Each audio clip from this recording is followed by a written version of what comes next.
Ameerika Ühendriikide salajane lennuväli avastati Iraanis. See teave kogus hoogu teisipäeval 2026 aasta 28. aprillil. Peamine punkt on asfaldiriba, mis asub kaugemas piirkonnas Isfahani lähedal, Iraani territooriumil, tundliku tsooni lähedal, mis on seotud režiimi tuumaprogrammiga. Teade levib endiselt ilma sõltumatu kinnitamiseta, kuid see on pannud häirekellad valjult helisema. Kui see rada on ette valmistatud sõjaliseks kasutuseks, võib Washington valmistada ette olulist missiooni Iraani südames. Ma räägin sulle sellest kõigest kohe, aga praegu tahad sa kindlasti kanalile tellijaks hakata, et olla hästi informeeritud. Reaalajas teave parima ajakirjandusliku kvaliteediga, mida kunagi nähtud. Usaldusväärsuse standardil Milson Alvese. Isfahan ei ole selles kriisis tavaline koht. See piirkond on aastaid olnud seotud Iraani tuumaprogrammi edenemisega ja seetõttu tõmbab iga kummaline rajatis selle lähedal tähelepanu. Levinud uudistes ei näi asfaltkattega riba olevat tavaline tee. See oleks eraldatud rada, mis on avatud piirkonnas, kus pole suurt liikumist ning selle suurus ja kuju tekitavad kahtlusi, et seda võivad kasutada lennukid ja helikopterid. Sõjaolukorras võib see tähendada toetust vägede sisenemisele, varustuse transpordile või tundliku materjali väljaviimisele. Mõju on otsene, sest Iraan on juba mitmel rindel surve all. Ameerika Ühendriikide mereblokaad jätkub. Hormuzi väinast on saanud vaidluse keskpunkt. Läbirääkimised on takerdunud ja USA jälgimine piirkonnas on suurenenud. Nüüd suurendab võimalik lennurada Isfahani lähedal kriisi kaalu. Surve ei paista tulevat ainult merelt. Seda võidakse ette valmistada ka õhust, kasutades varjatud marsruute ja vaikselt planeeritud operatsiooni. Selle liikumise keskmes on Ameerika Ühendriigid, Iisrael ja Iraani režiim. Ja guarda revolucionária. Washington üritab takistada Teherani kasutamas sõda ja marsruutide sulgemist ajavõitmise vahendina tuumaprogrammis. Iraan püüab näidata vastupanu ja ütleb, et ei võta vastu väliseid käske, kuid sündmuste käik viitab üha tihedamale piiramisrõngale. Laevad peatatakse, lennukid jälgivad piirkonda ja nüüd on tekkinud kahtlus salajase rajatise olemasolus Iraani territooriumil. Teherani hiljutine ettepanek kriisi lõpetamiseks ei meeldinud Trumpile. Iraani ettepanek vastavalt Washingtonis levivatele andmetele oli peatada blokaad, avada Hormuzi väin uuesti ja jätta tuumaarutelu hilisemaks. Ameerika Ühendriikide jaoks tähendaks see režiimile hingetõmbeaega andmist. Donald Trump tahab vastupidist, tegeleda rikastatud uraaniga kohe, samal ajal kui Teheran on surve all. Seetõttu jätkubki ummikseis ja sõjaline oht kasvab. See on konflikti keskne osa. Iraan püüab aega võita. Ameerika Ühendriigid püüavad takistada, et see aeg muutuks strateegiliseks eeliseks. Võimalik lennurada Isfahanis on selles kontekstis märk ettevalmistusest. Kui missioon osutub vajalikuks, oleks vaja kohapealset toetust, õhukontrolli, luuret ja kiiret tagasitõmbumist. Mitte miski sellest ei sobi improviseerimiseks. See sobib kaalutletud tegutsemiseks. Samal ajal jätkab mereblokaad survet avaldamist. 31. ekspeditsiooni üksuse merejalaväelased läksid Araabia merel pardale kaubalaevale Blue Star 3 kahtlusega, et see püüdis suunduda Iraani sadamatesse.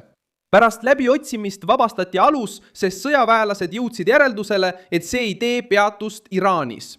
Sellegi poolest oli sõnum selge. Iga kahtlane laev võidakse peatada, läbi otsida ja sundida tõendama oma sihtkohta. Seda tüüpi tegevus näitab, et ameeriklaste strateegia ei seisne sõnades, vaid tegudes. Blokaad kontrollib marsruute, lõikab ära alternatiivid ja avaldab survet Iraani logistikale. Teherani jaoks muutub iga peatatud laev veel üheks märgiks, et manööverdamisruum on vähenenud. Trumpi jaoks tugevdab iga sekkumine sõnumit, et režiim ei kasuta meretransporti tuumasurve eest pääsemiseks. Trumpi jaoks on prioriteediks murda režiimi võime kriisitempot dikteerida. Revolutsiooniline kaardivägi nähakse kui selle probleemi mereväe tuumikut, kõva tuuma. Iraanis sees koondab see sõjalist jõudu, poliitilist mõjuvõimu ja kontrolli tundlike alade üle. Mida rohkem see rühm võimu kogub, seda suurem on hirm, et Teheran kiirendab tuumarelva otsinguid. Seetõttu rõhutavad Ameerika ametivõimud, et tuumateemat ei saa edasi lükata. Ootamine tähendaks sel juhul võimaldada režiimil end ümber korraldada. Võimalik maandumisrada Isfaani lähedal avaldab samuti psühholoogilist mõju. Režiimi jaoks, mis püüab jätta muljet täielikust kontrollist, on kahtlus sellise rajatise olemasolus oma territooriumil tõsine hoop. See viitab järelevalve ebaõnnestumisele, välisluure kohalolekule ja haavatavusele elutähtsa piirkonna lähedal. Isegi kui täielik kinnitus veel puudub, tekitab kahtlus juba kahju. Iraan peab selditama, kuidas kahtlane riba ilmus nii tundliku piirkonda. Teheran püüab vastata suveräänsuse retoorikaga. Kaitsega seotud ametnikud väidavad, et Ameerika Ühendriikidel ei ole õigust iseseisvatele riikidele poliitikat ette kirjutada. Kuid see jutt kaotab jõu, kui tegelikkus näitab midagi muud. Režiim peab kõnesid, samal ajal kui ta seisab silmitsi blokaadi, jälgimise, majandusliku surve ja kahtlustatava infiltreerumisega. Jõunarratiiv saab löögi, sest kriis ei ole peatunud piiril. See näib olevat jõudnud Iraani sisemusse. Trump väitis samuti, et Iraan olevat teatanud Ameerika Ühendriikidele, et on kokkuvarisemise äärel ja palub Hormuzi väina taas avamist. Isegi kui see väide on osa infosõjast, avaldab see Iraani juhtkonnale survet nii oma rahva kui ka liitlaste ees. Sisemine olukord suurendab riski. On kahtlusi, kes tegelikult juhib Teherani ja kui suur on revolutsioonilise kaardiväe mõju otsustele praegu. Sellise ulatusega kriisi ajal võib segadus võimu tipus olla saatuslik. Lõhestunud režiimil kulub läbirääkimisteks rohkem aega, see reageerib survele halvasti ja võib teha vigu. Ameerika Ühendriigid näivadki just seda ära kasutavad, hoides Iraani pideva pingeseisundi all. Seetõttu ei tohiks Isfahani lennurada pidada üksikuks pisiasjaks. See ilmneb koos laevakontrollidega Araabia merel, tuumakriisi ummikseisuga, sadamate blokeerimisega, kõrge pingega Hormuzi väinas ja Ameerika sõjalise kohalolekuga. Kõigi nende tegurite koosmõju viitab surve karmimale faasile. Washington tahab jätta Teherani ilma mugava väljapääsuta. Kas nad nõustuvad nüüd tuumaprogrammi arutama või seisavad edasi silmitsi piiramisega ja eskalatsiooni ohuga? Tähtis missioon, mis on teel, ei pruugi intervjuus välja kuulutada. See võib olla osade kaupa kokku pandud. Esmalt mereblokaad, seejärel õhujärelevalve, järgmisena kahtlaste laevade kontrollimine, nüüd võimalik lennurada Isfahani lähedal. Iga samm näitab, et Ameerika Ühendriigid ei taha ainult Iraani ohjeldada.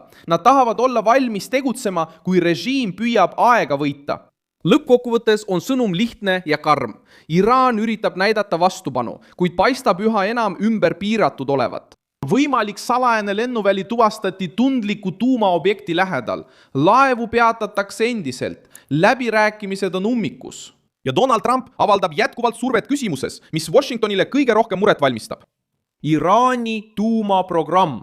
Kui see rada on seotud Ameerika operatsiooniga, võib järgmine etapp olla hoolikalt kaalutud sõjaline operatsioon, mille eesmärk on tabada režiimi strateegilist tuumikut. Pane sellele videole like, telli kanal ja vaata lõpus kommentaare, et Milson Alvesi kogukonnas veelgi aktiivsemalt kaasa lüüa.